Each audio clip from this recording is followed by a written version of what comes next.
At the company Christmas party, my CEO wife gave her secretary a Rolex in front of everyone. My gift, an $8 total pair of socks. Be humble. Everyone gets what they deserve, she whispered. At 5 a.m., I packed my bags and left, but I left an envelope for her on the tree. The next morning, when she opened it, she started screaming nonstop. I'm glad to have you here. Follow my story until the end and comment the city you are watching from so I can see how far my story has reached. My name is Dennis and I'm 56 years old. 25 years of marriage taught me that love could be conditional, but I never imagined it could be this cruel. The company Christmas party was held at the Grand Ballroom downtown, the same venue where Ashley and I had our wedding reception decades ago. The irony wasn't lost on me as I straightened my tie in the hotel bathroom mirror. Ashley had been distant for months, buried in work, always claiming the company needed her attention more than I did. You look fine, Dennis, she said, without glancing up from her phone when I emerged. Just remember to smile and don't embarrass me tonight. Don't embarrass her. After 25 years of supporting her career, moving cities for her promotions, hosting her colleagues at dinner parties where I played the perfect husband, I was still the one who might embarrass her. The ballroom buzzed with conversation as we entered. Ashley's company had grown from a small startup to a major corporation during our marriage, and tonight celebrated their most successful year yet. I recognized most faces, executives I'd entertained at our home, employees who'd watched me stand proudly behind Ashley at company events for over 2 decades. Ashley immediately gravitated toward the center of attention, her laugh echoing across the room as she accepted congratulations on the year's profits.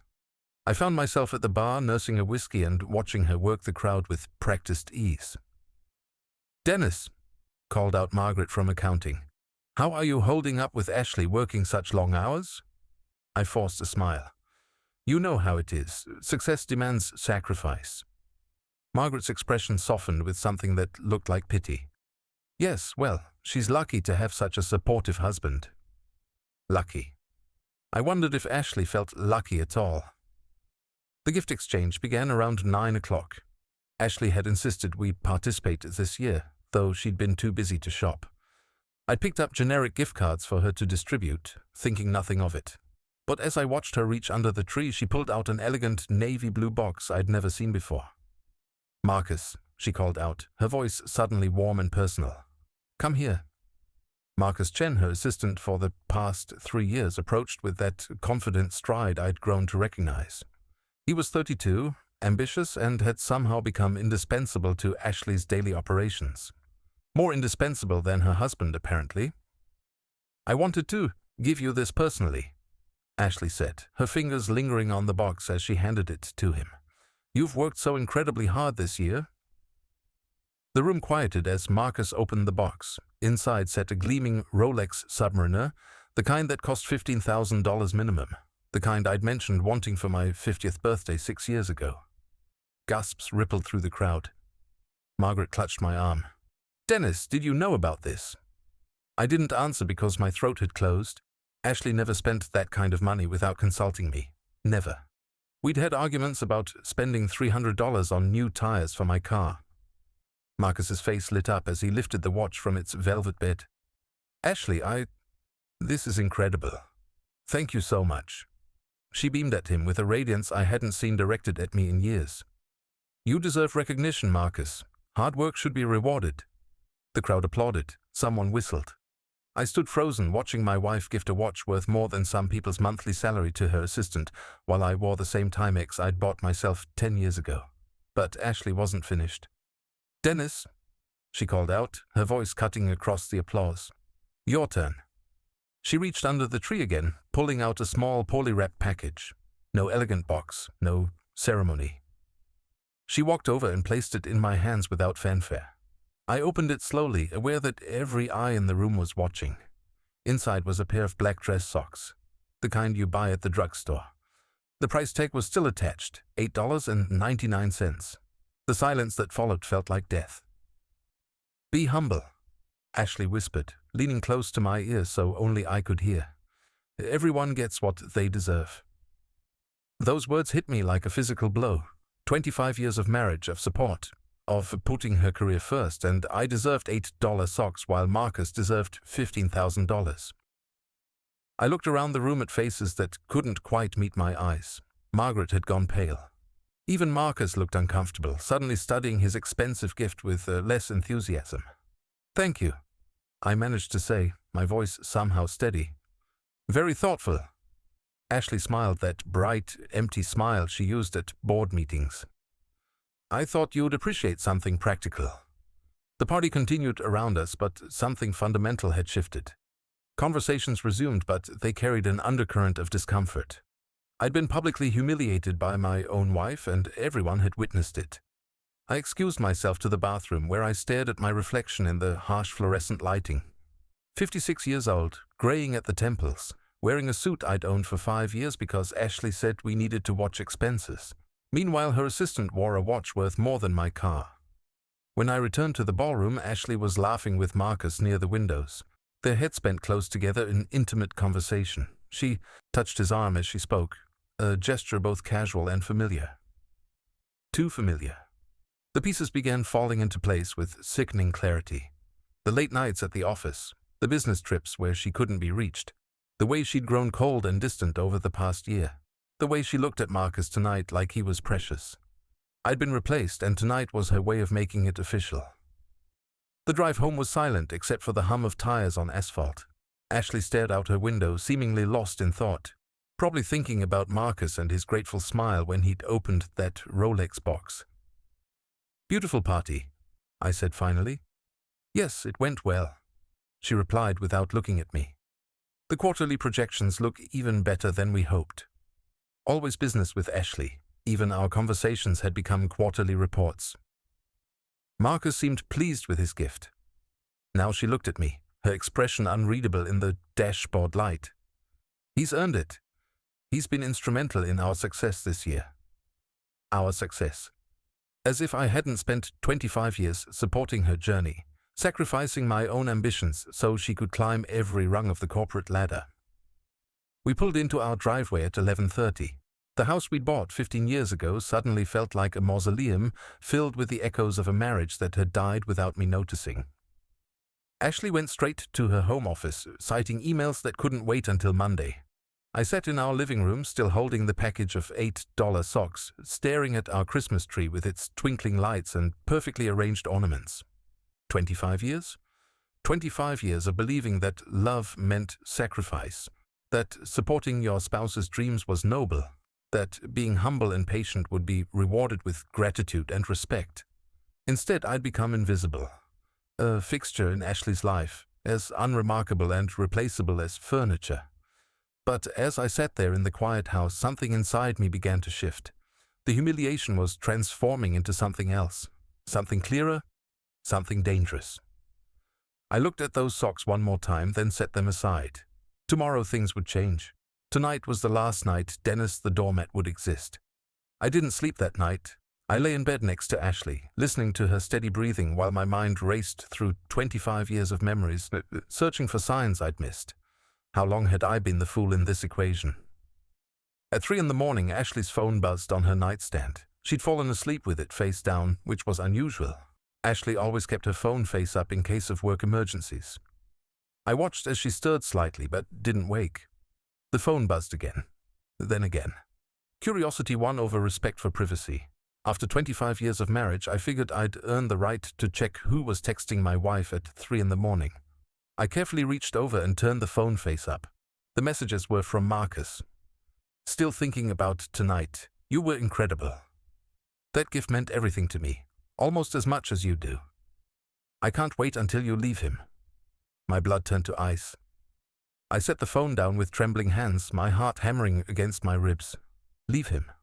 Leave me. I slipped out of bed and went downstairs to the kitchen, where I made coffee with mechanical precision. My hands shook as I spooned the grounds, as I poured the water, as I waited for the machine to finish brewing. 25 years. She was planning to leave me after 25 years, and she'd orchestrated tonight's humiliation as, what? A goodbye gift? A final insult before discarding me completely. I drank my coffee in the dark, staring out at our backyard where I'd spent weekends gardening while Ashley worked.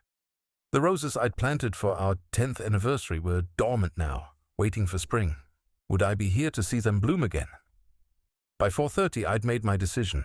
I went to my study, a small room Ashley had allowed me to use for my hobbies and personal papers. She never came in here, dismissing it as my man cave with the same tone she'd used to describe a child's playhouse. But Ashley had underestimated what I kept in this room. In the bottom drawer of my desk, behind boxes of old photographs and tax returns, was a manila folder I'd hoped never to open. Inside were documents I'd gathered over the past 2 years, not out of suspicion but out of habit. I'd always been organized, always kept records. Bank statements showing large cash withdrawals from our joint account, credit card bills for restaurants I'd never been to, hotels in cities where Ashley claimed to have business meetings, receipts for gifts I'd never received, jewelry that had never appeared in Ashley's jewelry box. I'd noticed these things gradually, explained them away as business expenses or gifts for clients. Ashley made 6 figures. What was a few hundred here and there? But now, looking at the pattern, the truth was undeniable. She'd been funding her affair with our money. The hotel receipts were particularly damning. The Grand Plaza downtown, the same suite number, booked twice a month for the past 8 months, always on days when Ashley claimed to be working late. I photographed everything with my phone, then put the documents back exactly where I'd found them. Ashley's phone records would be next, but I didn't need to see them to know what I'd find. At 5 in the morning, I began packing. I moved quietly through our house, gathering only what mattered. Clothes, important documents, the watch my father had given me before he died. I left behind everything Ashley had bought me, every gift that had come with strings attached. In my study, I pulled out a sheet of our expensive letterhead stationery. Ashley had ordered it years ago for personal correspondence she'd never actually sent. She'd always preferred emails and text messages. I wrote, carefully, my handwriting steady despite the adrenaline coursing through my veins. Ashley, I began, by the time you read this, I'll be gone. 25 years is a long time to love someone who sees you as disposable. You made your feelings clear last night in front of everyone we know. I paused, considering my next words carefully. I know about Marcus. I know about the hotels. I know about the money you've been spending on him using our joint accounts. I know about the text messages at 3 in the morning. My hand trembled slightly as I continued. But here's what you don't know about me. I've been preparing for this possibility for longer than you think. I've seen the way you look at me lately, like I'm furniture you're tired of dusting. So I made arrangements. This was the part that would shock her most. The safe deposit box you don't know about contains copies of every receipt, every bank statement, every piece of evidence of your affair. The lawyer you don't know I've consulted has already prepared the papers. The separate bank account you don't know exists contains enough money to ensure I'll never have to beg you for anything. I set the pen down for a moment, thinking about Marcus and his grateful smile as he'd opened that Rolex box. $15,000. Ashley had given him $15,000 while handing me $8 socks. You always underestimated me, Ashley. You thought I was weak because I supported your career. You thought I was stupid because I didn't fight when you dismissed me. But I was watching. I was learning. I was preparing. The final paragraph was the most important. I won't be filing for divorce immediately. That would be too easy for you. Instead, I'm disappearing. You'll have to live with the uncertainty, just like I lived with your cruelty. When you're ready to face the consequences of what you've done, when you're ready to be honest about who you really are, you'll find a way to reach me. Until then, consider this my gift to you. The same respect and consideration you've shown me. I signed it simply. Dennis. I sealed the letter in an envelope and placed it under the Christmas tree, right where Ashley had humiliated me 12 hours earlier. Let her find it there among the torn wrapping paper and evidence of last night's celebration. By 5:30, my car was loaded. I took one last look at the house we'd shared, at the life we'd built together, at the dreams that had slowly curdled into disappointment and contempt. My phone buzzed as I backed out of the driveway. A text from Marcus to Ashley that had somehow come to my phone instead. Technology glitches at the worst possible moments. Can't wait to celebrate our future together. Tonight was perfect. You handled the Dennis situation beautifully. The Dennis situation. That's what I'd become. A situation to be handled. I deleted the message and turned off my phone. By the time Ashley woke up, by the time she found my letter, By the time she realized what had happened, I would be hours away. I'd spent 25 years being the supportive husband, the understanding partner, the man who put everyone else's needs before his own.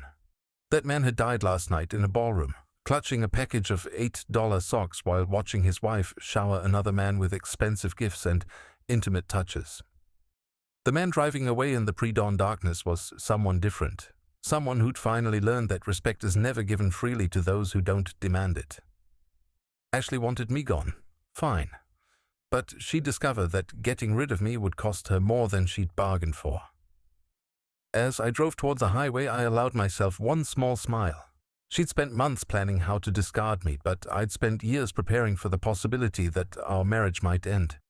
Tonight she'd find out which one of us was better at playing the long game. I was 300 miles away when Ashley found my letter. I'd driven through the night, stopping only for gas and coffee, heading toward the small coastal town where I'd spent childhood summers with my grandmother. The place Ashley had always dismissed as quaint, with that particular tone that meant boring and beneath her standards. My phone had been off for hours, but I could imagine the scene playing out in our living room.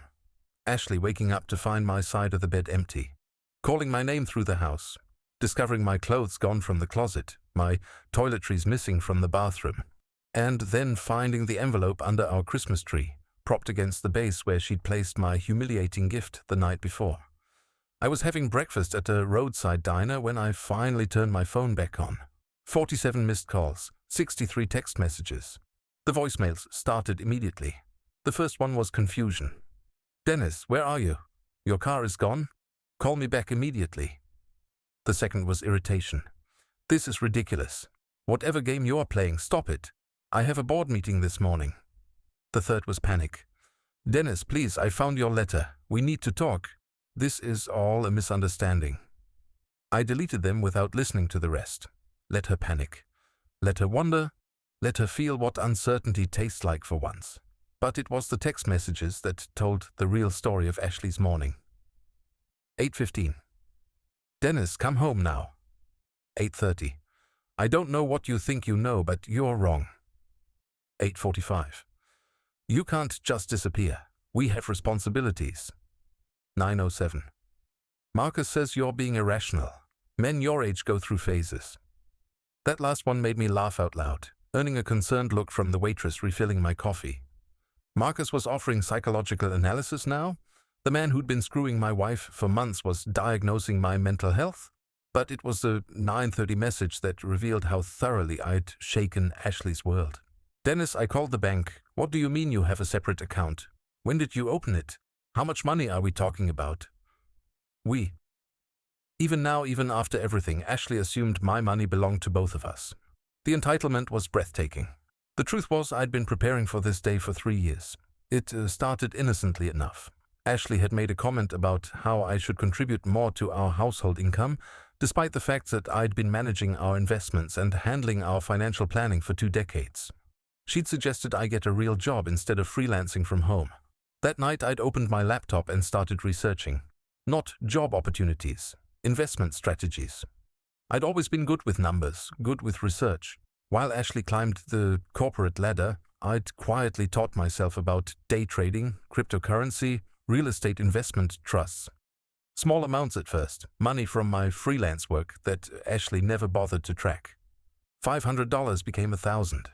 1,000 became 5,000. Compound interest and careful reinvestment turned my modest nest egg into something substantial. The separate bank account held $187,000. Ashley had no idea it existed because she'd stopped paying attention to our finances years ago. She made the big salary, so she assumed she controlled all the money. She never bothered to ask what I did with the income from my consulting work. But that wasn't even the most devastating surprise waiting for her. My phone rang as I paid my breakfast bill. Ashley's name flashed on the screen. I let it go to voicemail, then listened to her message as I walked to my car. "Dennis." Her voice was different now, smaller, uncertain. "I need to understand what's happening.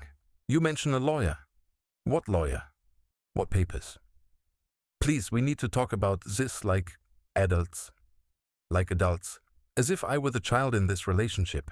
As if I were the one who'd been sneaking around, lying, spending our money on expensive gifts for my lover. I started my car and continued driving toward the coast. Let her wonder about the lawyer. Let her imagination run wild. The truth was, I'd consulted 3 different attorneys over the past year. Not because I wanted a divorce, but because I wanted to understand my options. I wanted to know what Ashley could take from me if our marriage ended. The answer had been sobering. After 25 years, she'd be entitled to half of everything. Half of our house, half of our investments, half of my retirement savings. But she'd also be responsible for half of our debts, half of our obligations, including the debt she didn't know about. See, Ashley's spending on Marcus hadn't gone unnoticed. The expensive dinners, the hotel rooms, the jewelry, the watch, all of it charged to credit cards in both our names. All of it accumulating interest while Ashley lived in her fantasy world where actions didn't have consequences. $43,000 in credit card debt. All of it legally mine as much as hers. But that wasn't the real trap I'd set. The real trap was the house. 3 months ago, I'd quietly refinanced our mortgage. Ashley had been too busy with her work trips to pay attention to the paperwork. I told her it was a routine adjustment to get better interest rates, and she'd signed where I indicated without reading the details. What Ashley didn't realize was that the new mortgage wasn't just in both our names. It included a clause that made me the sole beneficiary of the property in case of separation or divorce. A clause buried in subsection 14 of a 40-page document that Ashley had signed while talking on the phone with Marcus. Legal? Absolutely. Ethical? That depended on your perspective. I'd learned from watching Ashley for 25 years. She taught me that nice guys finish last, that respect goes to those who take it, that loyalty is a weakness to be exploited. So I'd stopped being nice. I'd stopped being loyal. I'd started playing by her rules. My phone buzzed with another text. "Dennis, I'm scared. Please come home, we can work this out." Scared? Ashley was finally scared. I pulled over at a scenic overlook and looked out at the ocean in the distance. For the first time in years, I felt something like peace. No more walking on eggshells. No more pretending that $8 socks were an acceptable Christmas gift from someone who earned more money than most people saw in a lifetime. But I wasn't finished yet. I composed a single text message. Check the mail. Before I'd left that morning, I'd placed an envelope in our mailbox, not addressed to Ashley, addressed to Marcus Chen, care of our address. Inside was a single photograph. Marcus and Ashley entering the Grand Plaza Hotel taken 3 weeks ago. Below it, a printed note. "Your wife called looking for you.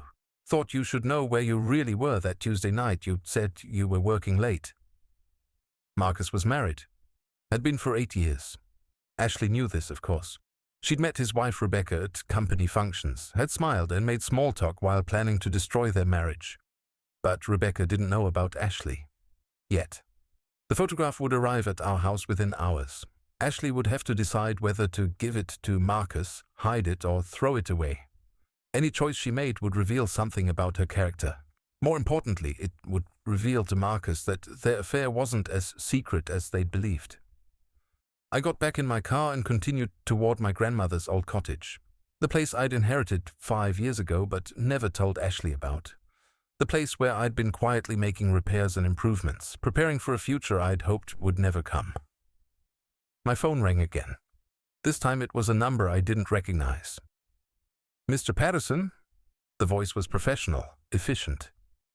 "This is Rebecca Chen. I believe you know my husband Marcus." I pulled over again, my heart racing. The photograph had worked faster than I'd expected. "Mrs. Chen," I said carefully, "how can I help you?" "I think," she said, her voice tight with controlled fury, "we need to talk." The game was changing faster than even I had anticipated. Ashley thought she was playing chess, moving pieces around the board to suit her strategy. But I'd been playing a different game entirely. And now, with Rebecca Chen's call, I wasn't the only one with moves left to make. Ashley wanted to discard me like an old piece of furniture? Fine. But she was about to learn that some furniture fights back. Rebecca Chen was nothing like I'd expected. I'd met her briefly at company events over the years, but only in passing. Ashley had always steered conversations away from Marcus's personal life, claiming she preferred to keep business and personal relationships separate. Now I understood why. Rebecca was 42, a pediatric nurse with steel in her spine and fire in her dark eyes. When she suggested we meet at a coffee shop halfway between our respective locations, I'd imagined tears and hysterics. Instead, I found a woman who reminded me uncomfortably of myself, someone who'd been blindsided by betrayal but refused to crumble. "Mr. Patterson," she said, standing as I approached her table. Her handshake was firm, professional. "Thank you for agreeing to see me." I sat across from her, noting the manila folder at her elbow and the laptop bag beside her chair. Rebecca Chen had come prepared for business. "I have to ask," she said without preamble, "how long have you known?" "About the affair? I suspected something was wrong for months. I found proof 3 days ago." She nodded grimly. "Marcus has been different for almost a year. Secretive. Working late constantly. New clothes, new cologne, new habits." She paused, her voice catching slightly. "I thought he was planning to surprise me for our anniversary." The bitterness in her laugh was familiar. I'd heard the same sound from my own throat recently. "Instead," she continued, "I found hotel receipts in his jacket pocket yesterday morning. The same hotel, the same dates as the ones in your photograph." She opened the manila folder. "I've been doing my homework. Credit card statements, phone records, a private investigator's preliminary report." Rebecca had been busy in the 24 hours since receiving my photograph. "Marcus charged dinner for 2 at Le Bernardin last Tuesday," she said, pointing to a highlighted line on a statement. "Told me he was working through dinner with a difficult client. $340 for a meal I'll never taste." I studied the documents she'd arranged on the table. Rebecca was thorough, methodical. She'd documented months of lies with the precision of a forensic accountant. "Your wife," Rebecca said carefully. "How long has she been doing this?" 25 years of marriage, and I never suspected until recently. But looking back now, I can see signs I missed, or chose to ignore. "Men like my husband are predictable," Rebecca said, her voice clinical. "They want excitement, validation, the thrill of conquest. But women like your wife," she trailed off, studying my face, "they're different, more calculating." I thought about Ashley's performance at the Christmas party, the deliberate humiliation, the careful staging of my replacement. "Ashley doesn't do anything without a plan," I agreed. Rebecca leaned forward. "Then we need to understand what her plan actually is." Over the next hour, Rebecca and I compared notes like detective partners working a case. The picture that emerged was more complex than simple adultery. Marcus had been promoted twice in the past year, both times to positions he wasn't qualified for. His salary had increased by 60%. His new office was 3 doors down from Ashley's. "She's not just having an affair," Rebecca said slowly. "She's grooming him, training him to replace you professionally and personally." The realization hit like a physical blow. Ashley wasn't just cheating on me. She was systematically replacing me with a younger, more malleable version. Someone she could control completely. "My husband is ambitious but lazy," Rebecca continued. "He wants success without effort, recognition without work. Your wife is offering him both. And when she's finished with him," Rebecca's smile was sharp as a blade, "men like Marcus never realize they are disposable until they've been disposed of." She was right.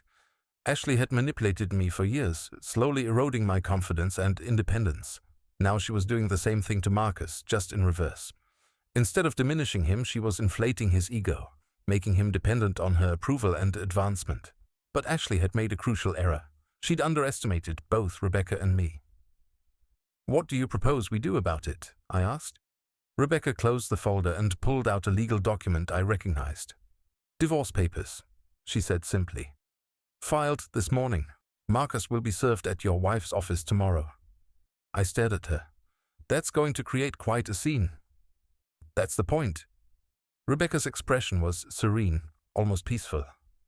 "I spent 8 years being the understanding wife while Marcus chased every opportunity for advancement. I put his career first, moved cities for his jobs, entertained his colleagues, played the perfect corporate spouse. Sound familiar?" It sounded exactly familiar. "But I also did something your wife apparently never bothered with. I protected myself." Rebecca pulled out another document. "Prenuptial agreement. Marcus gets nothing in the divorce except his personal belongings and half our debt. The woman was brilliant. While I'd been scrambling to protect my assets after discovering the affair, Rebecca had been protected for years. There's more, she said. Marcus's promotion last month came with stock options that don't vest for 2 years. He's been planning to cash them out to buy a house. Our house is in my name only, purchased before our marriage. I began to understand the scope of Rebecca's strategy. Marcus was about to lose everything, and Ashley was about to inherit a very expensive problem. But here's the truly beautiful part, Rebecca continued. Marcus has been charging his affair expenses to a corporate credit card. Company policy forbids personal use of corporate accounts. It's grounds for immediate termination. Ashley didn't know it yet, but her lover was about to become unemployed, divorced, and financially ruined. All because he'd been careless with receipts and credit cards. The question is, Rebecca said, what do you want from your wife? I thought about the Christmas party, the $8 socks, the public humiliation, the 25 years of slow, systematic erosion of my dignity. I want her to understand what she's lost, I said finally. I want her to realize that actions have consequences. Rebecca smiled. Then I have a proposition for you. She outlined her plan with military precision. Marcus would be served with divorce papers at the office, in front of Ashley and their colleagues. The corporate credit card abuse would be reported to HR simultaneously. Ashley would have to choose between protecting Marcus and protecting herself. She'll throw him under the bus, I predicted. Ashley always chooses self-preservation. Exactly, and Marcus will finally see who she really is. But Rebecca wasn't finished. The real genius, she said, is that your wife has been so focused on replacing you. She never considered what happens if her replacement becomes a liability instead of an asset. I was beginning to appreciate Rebecca's strategic mind. While Ashley thought she was playing chess, Rebecca was playing three-dimensional chess. What do you need from me? I asked. Nothing dramatic. Just be exactly where you are now. Unreachable. Let her panic spiral without an anchor. Rebecca gathered her documents. Ashley is about to learn that when you burn bridges, sometimes you're standing on the wrong side of the fire. As we stood to leave, Rebecca paused. Can I ask you something personal? I nodded. Do you still love her? The question caught me off guard. Did I still love Ashley? The woman who'd humiliated me publicly, who'd been cheating on me for months, who treated me like disposable furniture. I love who I thought she was, I said finally. But that person never existed. Rebecca's expression softened with understanding. Marcus asked me the same question yesterday. I told him I love the man I married, but I have no idea who he's become. We exchanged phone numbers and agreed to stay in contact. As I watched Rebecca drive away, I felt something I hadn't experienced in years, the satisfaction of having an ally. Ashley had always operated from a position of power, controlling information and situations to her advantage. She'd assumed that I would react predictably, that I would either grovel for her attention or rage impotently at her betrayal. She'd never considered that I might simply disappear, or that her lover's wife might be more dangerous than her discarded husband. My phone buzzed with a text from Ashley. Dennis, please, I need to know you're safe. Whatever you think is happening, we can fix this. I typed back a single word, no. Tomorrow, Marcus would lose his job, his marriage, and his future. Ashley would have to decide whether to go down with him or abandon him to save herself. Either choice would reveal exactly who she really was, and either choice would cost her more than she'd bargained for. I'd spent 25 years being the supporting character in Ashley's story. Now I was writing my own ending. I was sitting on my grandmother's porch, watching seagulls fight over scraps on the beach, when Ashley's world began to collapse. The cottage hadn't changed much in the 5 years since I'd inherited it. Weathered shingles, creaky floorboards, windows that stuck when the humidity was high. Ashley had visited exactly once, pronouncing it charming but impractical, before suggesting I sell it and invest the money in something more sensible. I'd smiled and nodded, and quietly paid the property taxes every year, fixing loose boards and replacing worn fixtures. The cottage had been my escape plan before I even knew I needed one. Now, 3 days after disappearing from my old life, I was drinking coffee on the front porch while my phone buzzed with increasingly desperate messages from Ashley. I'd started reading them for entertainment value. 8:30 a.m. Dennis, I know you think you understand what's happening, but you don't. Marcus is just a colleague. 8:45 a.m. I've made mistakes, but we can work through this. 25 years means something. 9:15 a.m. Where are you getting your information? Someone is lying to you. 9:47 a.m. Please answer your phone, I'm worried about you. The progression from denial to bargaining was textbook. Ashley was cycling through the stages of grief at record speed, but it was the 10:30 message that told me Rebecca's plan had begun. Something terrible is happening at work. I can't reach Marcus. Please call me.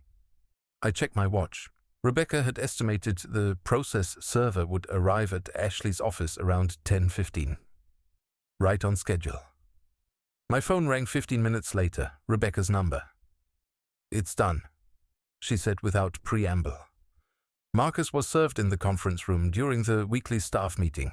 12 witnesses, including your wife. How did he react? Denial, then panic, then anger. He demanded to know how I found out. When I mentioned the photograph, he went pale. I could imagine the scene. Marcus, so confident in his secret affair, suddenly exposed in front of his colleagues and his lover. The same colleagues who'd watched Ashley humiliate me 3 nights earlier. And Ashley? Rebecca's laugh was sharp. Your wife is a remarkable actress. She expressed shock and concern for Marcus's personal situation. Offered to give him time off to deal with his family crisis. Very professional, very concerned. Very calculated. Ashley would distance herself from Marcus immediately, protecting her position while he burned. The corporate credit card report was filed an hour later, Rebecca continued. HR will begin their investigation tomorrow. Marcus will be suspended pending review. How much trouble is he in? Enough. The charges total nearly $15,000 over 8 months. Hotels, restaurants, jewelry, all clearly personal expenses.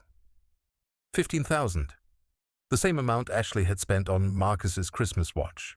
The irony was perfect, but Rebecca saved the best news for last. Marcus called me 20 minutes ago, she said. He wants to work things out. Apparently your wife told him that their relationship was a mistake, that she never intended for things to go so far. I felt a cold satisfaction settle in my chest. Ashley was cutting Marcus loose exactly as I'd predicted. When the chips were down, Ashley always chose Ashley. How did you respond? I hung up on him, let him figure out his own mess. After Rebecca hung up, I sat on the porch for another hour, watching clouds gather over the ocean.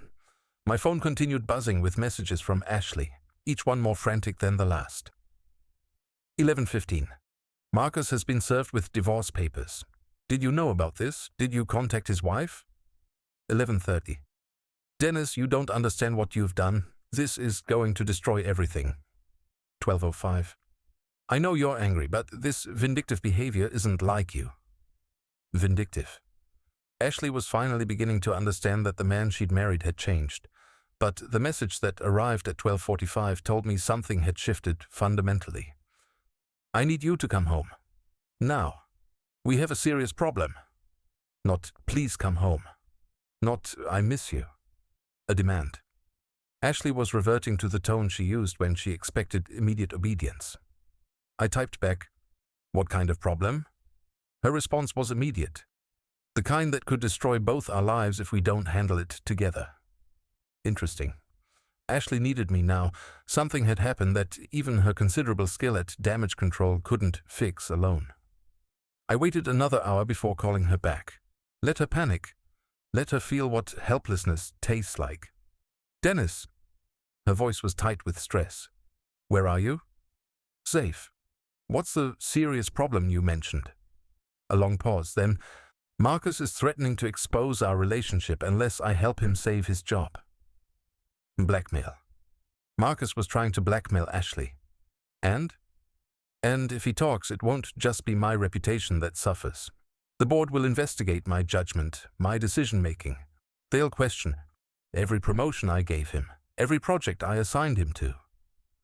Ashley was finally understanding the consequences of mixing business with pleasure.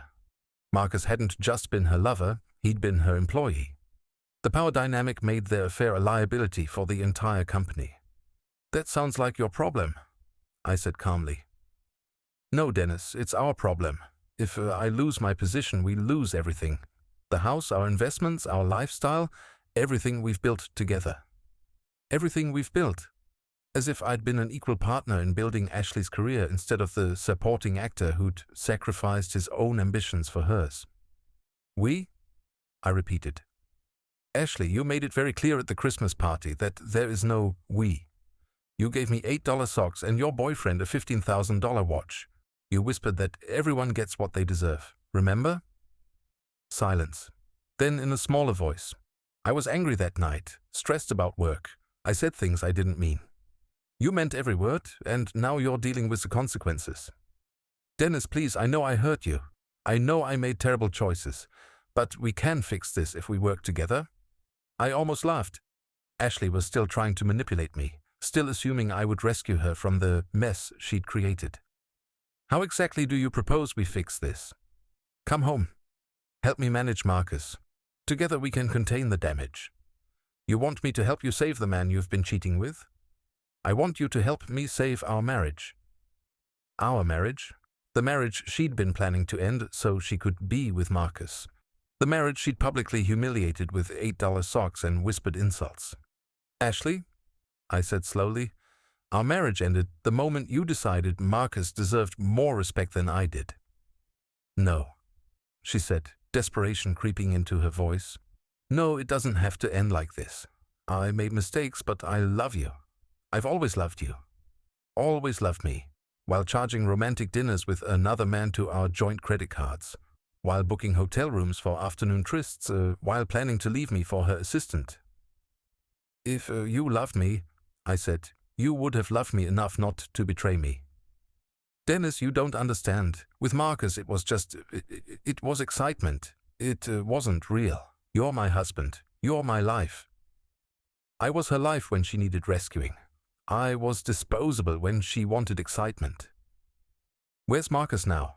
I asked. I don't know. He stormed out after HR suspended him. He's not answering his phone. Marcus was probably somewhere licking his wounds, trying to figure out how his perfect setup had collapsed so quickly. One day he was the golden boy with the expensive watch and the powerful lover. The next day he was unemployed, divorced, and facing potential criminal charges for credit card fraud. Ashley, I said, I want you to think very carefully about what happens next. What do you mean? I mean you have a choice to make. You can keep trying to manipulate me into cleaning up your mess, or you can take responsibility for what you've done. I am taking responsibility. That's why I'm asking for your help. No. Ashley was trying to spread the responsibility, to make her problems my problems. She wanted me to share the consequences without having shared in the decision-making. Here's what's going to happen, I said. You're going to handle Marcus yourself. You're going to face whatever professional consequences come from your relationship with him, and you're going to stop trying to drag me into the wreckage of your choices. Dennis, you can't abandon me now, not after 25 years. You abandoned me at a Christmas party, Ashley, in front of everyone we know.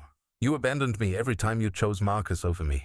You abandoned me every time you spent our money on him while buying me discount socks. I could hear her crying now, but I felt nothing. The man who would have comforted her, who would have put aside his own hurt to rescue her, had died 3 nights ago in a hotel ballroom.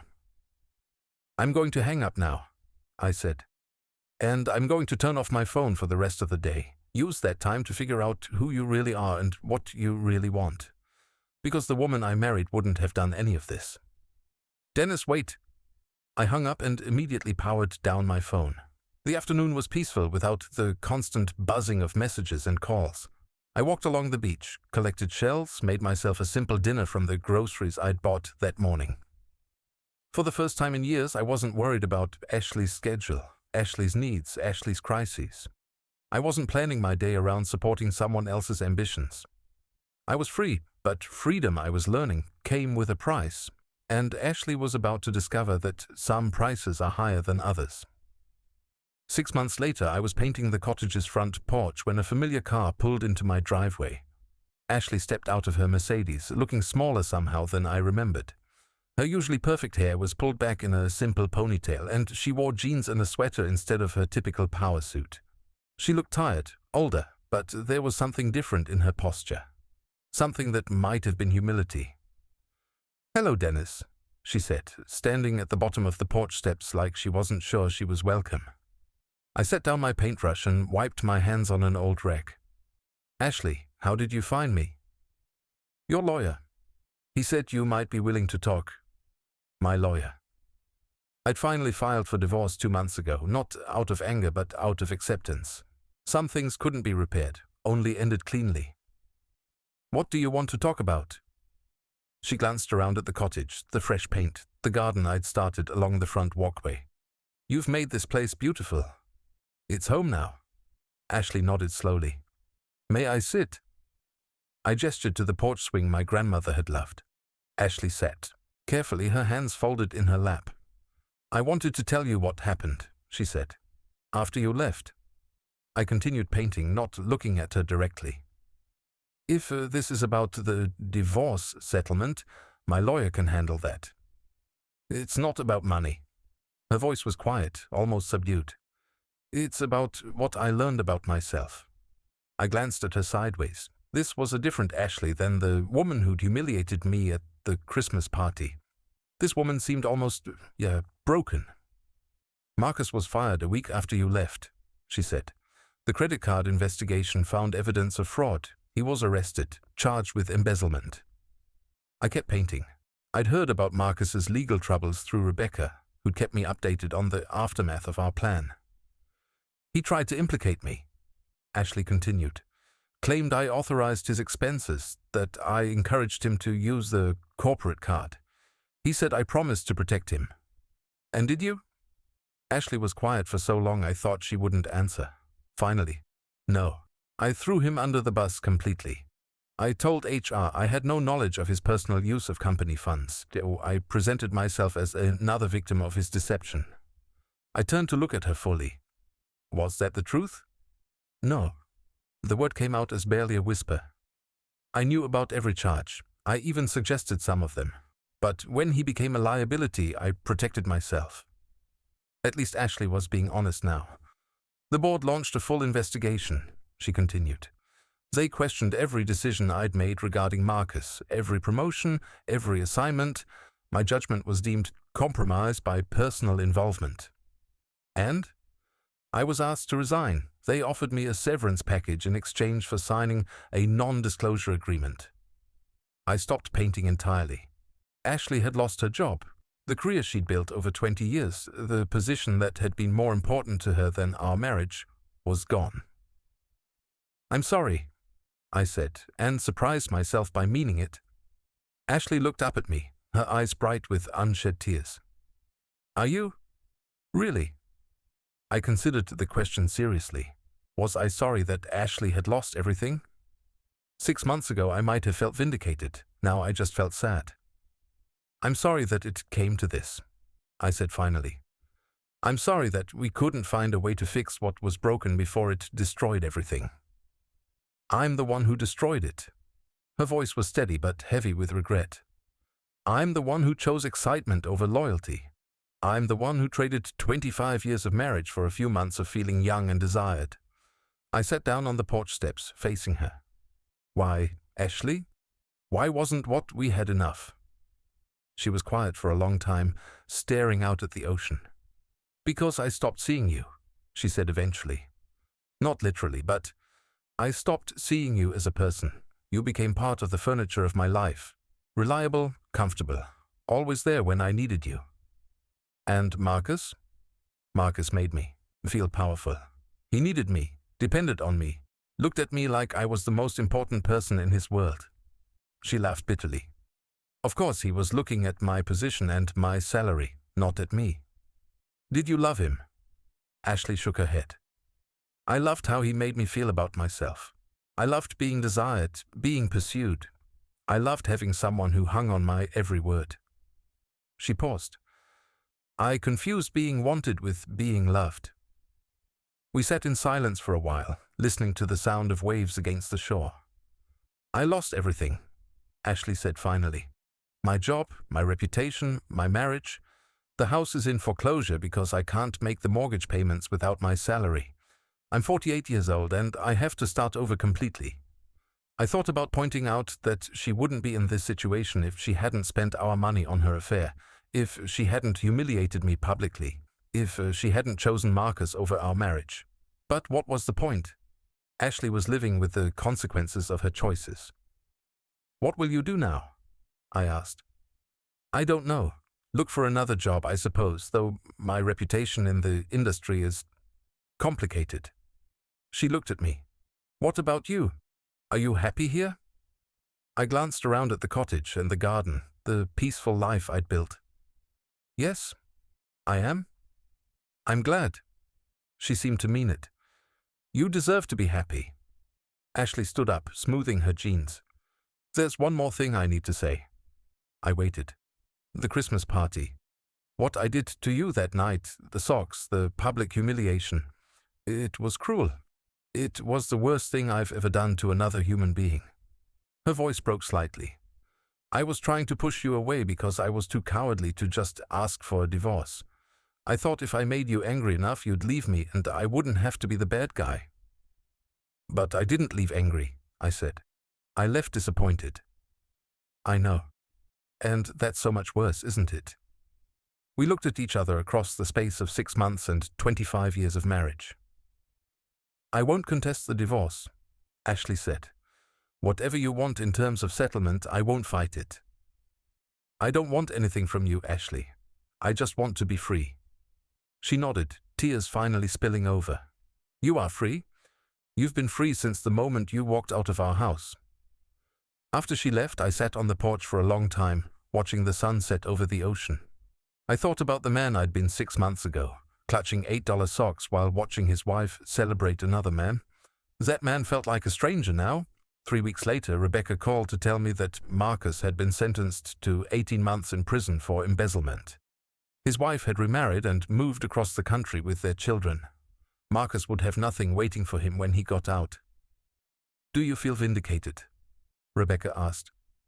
"I feel sad," I said. "For all of us. For what we lost, what we wasted, what we could have been if we'd all made different choices." "Regret is a luxury," Rebecca said. "We did what we had to do to survive." She was right. But survival and happiness weren't the same thing. I'd survived Ashley's betrayal, Marcus's arrogance, the humiliation of being publicly discarded. But happiness was something I had to build for myself. And I was building it. The cottage was finished now, painted and repaired and transformed into something beautiful. I'd started a small consulting business, working with clients who appreciated my experience and paid me what I was worth. I had friends in town, people who knew me as Dennis, the helpful neighbor, not Dennis, the discarded husband. On quiet evenings, I sat on the porch with a book and a glass of wine, listening to the ocean and feeling grateful for the peace I'd found.